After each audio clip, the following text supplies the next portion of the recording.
Jai Hind students, and welcome you all to the online class of Shri Ram Public School, and we are here for the class of civics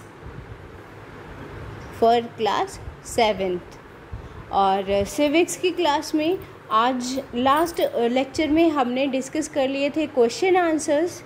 now today we are going to discuss about a new chapter, ठीक है। और वो नया chapter क्या है और उस chapter की रीडिंग हम आगे शुरू करते हैं। So from today we are going to start next unit which is unit 3। और यूनिट 3 का नाम क्या है आपका? It is gender. Unit 3 gender. तो हमने पढ़ा है लास्ट अपने लेक्चर्स में पढ़ा है कि जेंडर डिस्क्रिमिनेशन होता है, यानी लोगों को, जैसे जेंडर्स तो 2 होते हैं, ये तो आपको पता है, ठीक है। अब इन मेल और फीमेल या फिर कह लीजिए गर्ल्स और बॉयज़ में हमारी सोसाइटी में किस तरह से क्या भेदभाव है, क्या अंतर है, वो हम इस चैप्टर में पढ़ेंगे। So we are going to start our 4th chapter today, that is growing up as boys and girls, ठीक है। तो बीइंग अ बॉय और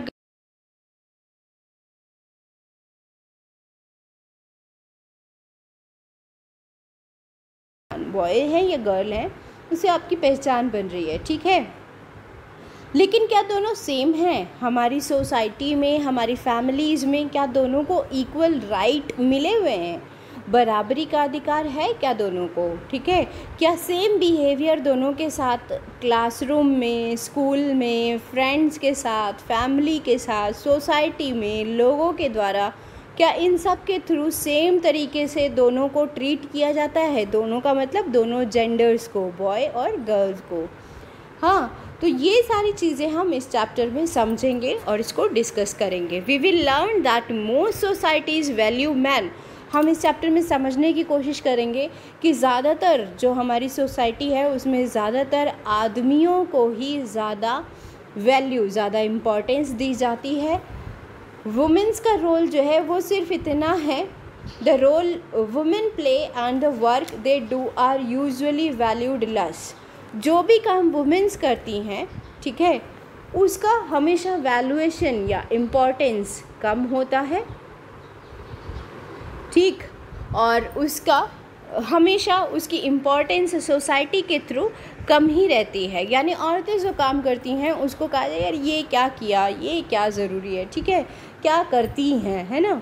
और जबकि जो बॉयज़ हैं वो जो भी काम कर रहे हैं उनको इम्पोर्टेंस दी जाती है। अरे ये तो मतलब बाहर से सामान खरीद के लाया है, देखिए ये काम करके लाया है। So they are been given more importance than girls. And in this chapter we will examine how inequality between men and women emerge.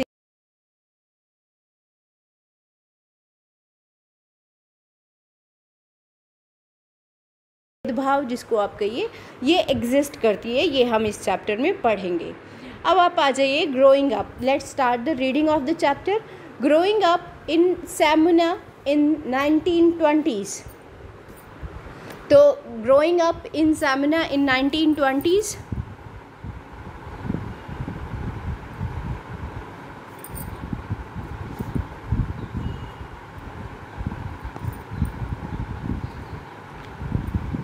yes, you can read the chapter here. The Samoan Islands are part of large group of small island in the southern part of Pacific ocean.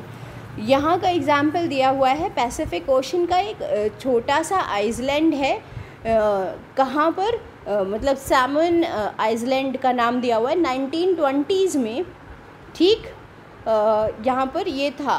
हाँ, यहाँ पर जो Simon societies हैं, यहाँ पर बच्चे school नहीं जाते थे, वो घर पर ही ज़्यादातर चीज़ें सीखते थे लोगों को देखकर, और अपने से बड़े लोगों के साथ में उनसे काम सीखते थे, और फिर आगे वो जो है उन्हीं वर्किंग एक्टिविटीज़ में इन्वॉल्व हो जाते थे।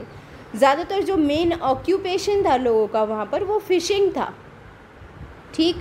Young people therefore learn to undertake long fishing expedition, और इसीलिए जो जवान लोग थे, जो यंग लोग थे, वो ज़्यादातर जो है वो लंबी लंबी फ़िशिंग करने की, जो लंबी लंबी यात्रा या ज़्यादा दूर तक समुद्र में जाके मछली पकड़ने का काम वो लोग करते थे, क्योंकि यंग होते थे, फुर्ती होती थी, एनर्जी होती थी। But they learn these thing at different point in their childhood, लेकिन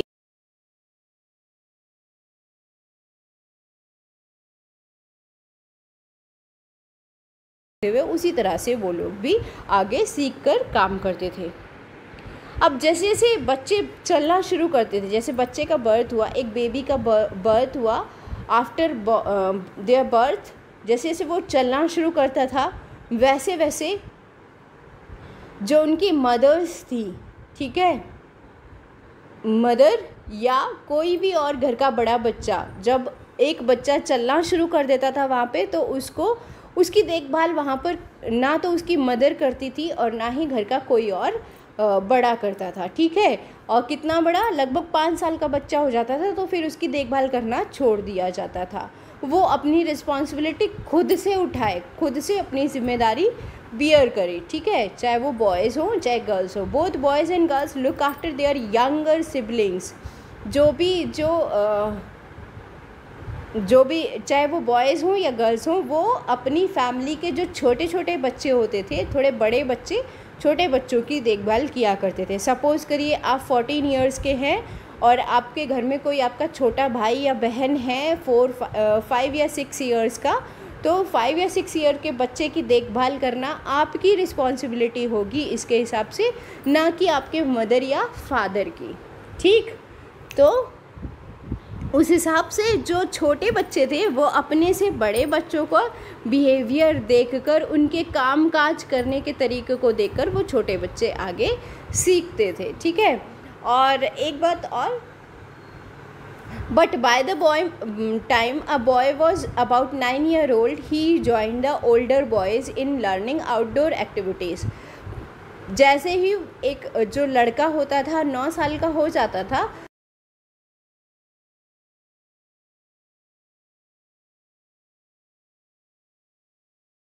एक्टिविटीज़ में घर के बाहर जाना शुरू कर देता था, ठीक है। फिशिंग एक्टिविटीज़ या प्लांटिंग कोकोनट ट्रीज़, इन सब में वो शामिल हो जाता था। Girls had to continue looking after small children or do errands for adult, यानी लड़कियां जो थोड़ी बड़ी लड़कियां होती थी, जैसे 9 या 10 ईयर्स की, तो वो अपने से बड़ी लड़कियों के साथ मिलकर या तो अपने घर के बड़ों को हेल्प करती थी, ठीक है, या घर के और छोटे मोटे काम करना सीखती थी। जैसे वो टीनेजर होती थी उनको ज़्यादा फ्रीडम मिल जाती थी। 13 या 14 इयर्स के होते होते तक वो लोग भी फ़िशिंग ट्रिप्स पर जा सकती थी, वो लोग भी बाहर खेत में काम करने, प्लांटेशन करने के लिए जा सकती थी। और टोकरियाँ बनाना, वीव बास्केट मतलब टोकरियाँ बनाने का काम, जो लकड़ी की टोकरियाँ छोटी छोटी सी होती हैं, वो बनाने का काम वो लोग सीखती थी और वो लोग करती थी, ठीक है। Cooking was done in special cooking houses, खाना बनाने का काम जो है वो ज़्यादातर जो है वो एक स्पेशल कुकिंग हाउस होते थे, उन्हीं में किया जाता था, जहाँ पर जो लड़के होते थे वो ज़्यादातर काम करते थे लड़कियों के साथ मिलकर, ठीक है। मेन वर्क जो है खाना बनाने का मेन काम जो है वो बॉयज़ करते थे, जबकि लड़कियां सिर्फ उनकी हेल्प करती थी, जैसे सब्ज़ी काट दिया, आटा वगैरह लगा दिया। तो इस तरह से ये सारे हेल्प जो है हेल्पिंग एक्टिविटीज़ गर्ल्स करती थी, जबकि मेन वर्क जो है वो बॉयज़ करते थे खाना बनाने का, ठीक। ग्रोइंग अप मेल इन मध्य प्रदेश इन 1960, अभी आपने पहला एग्जाम्पल देखा जहाँ पर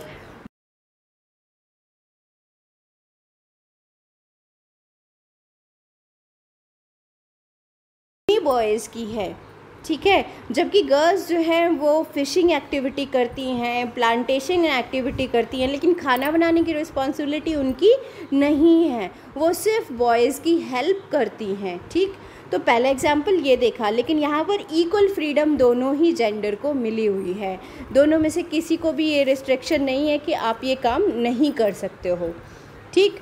इसके बाद मध्य प्रदेश का, अपने देश का एग्जाम्पल लीजिए 1960 का। तो यहाँ पर क्या है, यहाँ पर एक छोटा सा शहर है और यहाँ पर 6 क्लास के बच्चों से लेकर जो बॉयज़ और गर्ल जो जाते हैं, मतलब 5th क्लास तक वो एक साथ एक स्कूल में पढ़ते हैं। 6 क्लास के से गर्ल्स का स्कूल अलग हो जाता है और बॉयज़ का स्कूल अलग हो जाता है। Girls school was designed very differently from boys school. Girls का स्कूल जो है उसका डिज़ाइन, यानी गर्ल्स के स्कूल को बिल्कुल अलग बनाया गया था बॉयज़ के स्कूल के कंपैरिजन में। They had a central courtyard. Girls के स्कूल में जो मैदान था, जो प्लेग्राउंड था, वो बिल्कुल स्कूल के बीच में था और चारों तरफ स्कूल की बिल्डिंग थी, ठीक है। Where they played in total seclusion, यानी जहाँ पर वो सब तरफ से घिरे हुए तरीके से वो खेल खेला करती थी, ठीक है। और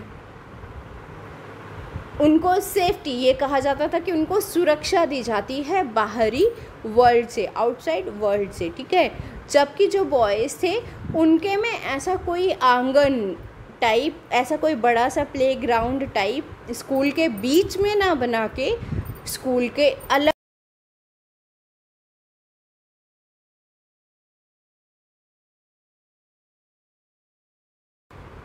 just a big space attach to the school, बड़ा प्लेग्राउंड जो कि स्कूल की बिल्डिंग से अटैच्ड था। Every evening once the school was over, the boys watched as hundred of school girls crowded the narrow street।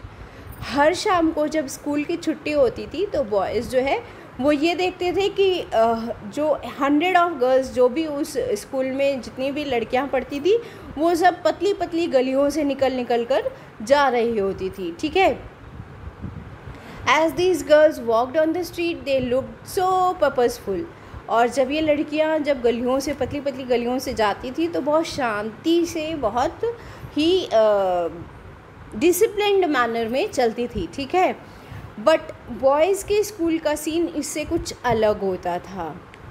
This was unlike the boys who use the street as a place to stand around idling, यानी boys के निकलने का तरीका क्या होता था, जैसे girls बहुत डिसिप्लिन्ड मैनर में सीधे घर की तरफ को चली जाती थी, लेकिन बॉयज़ क्या करते थे, उन्हीं गलियों में खड़े होकर एक दूसरे का इंतज़ार करना और टाइम पास करने की एक्टिविटीज़, जब ये गलियों में खेलने की एक्टिविटीज़ या फिर कुछ और ट्रिक्स या बाइसिकल चलाने की अलग अलग ट्रिक्स को वो उन्हीं गलियों में ट्राई किया करते थे। जबकि वही गलियाँ, वही स्ट्रीट्स गर्ल्स के लिए सीधे स्कूल से निकलकर एक रास्ता होती थी जिससे वो अपने घर पहुँच जाएँ, ठीक है।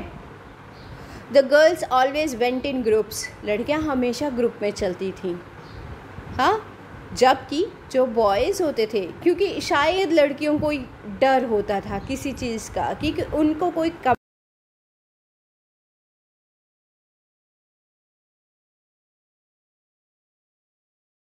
यहाँ पर आप देखिए, after reading the 2 example above we realise that there are many different ways of growing up. तो अब ये 2 तरह के एग्जाम्पल से आपको समझ में आ गया होगा कि बहुत तरीके से हम ग्रोइंग अप का मतलब अपने बच्चों को बड़ा कर सकते हैं, ठीक। We realise that often we think that there is only one way in which children grow up. ज़्यादातर हमें लगता है कि भाई एक ही तरीके से बच्चों को बड़ा किया जा सकता है। क्यों? क्योंकि हमारी फैमिलीज़ में सिर्फ वही एक तरीका हमारे पेरेंट्स ने हम पर फॉलो किया था और हम अपने बच्चों पर फॉलो करते हैं। We talk to elders in our family, अगर हम अपने परिवार के बड़े लोगों से बात करें तो हम देखेंगे कि हमारे बचपन के हिसाब से काफ़ी चीज़ें अब जो हैं अलग हो गई हैं। अब के बच्चों के हिसाब से हम खुद ही उस तरीके से ट्रीट नहीं करते हैं, ठीक है। और एक चीज़ और हम रियलाइज़ करेंगे कि सोसाइटीज़ जो हैं अब ज़्यादा क्लियर तरीके से भेदभाव बॉयज़ और गर्ल्स के बीच में रखने लगी हैं। और ये भेदभाव बहुत छोटी उम्र से ही शुरू हो जाता है। फॉर एग्ज़ाम्पल, एक एग्ज़ाम्पल दिया गया है, given different toys to play with, अलग अलग खिलौने दिए गए हैं खेलने के लिए। Boys usually given cars to play, लड़कों को ज़्यादातर कार दी जाती हैं खेलने के लिए, जबकि लड़कियों को डॉल्स दी जाती हैं खेलने के लिए। ठीक है, तो टॉयज़ में भी डिस्क्रिमिनेशन है, टॉयज़ में भी भेदभाव है। ठीक, both toys can be a lot of fun to play with, यानी अगर दोनों ही खिलौनों के साथ में दोनों ही जेंडर के बच्चे खेल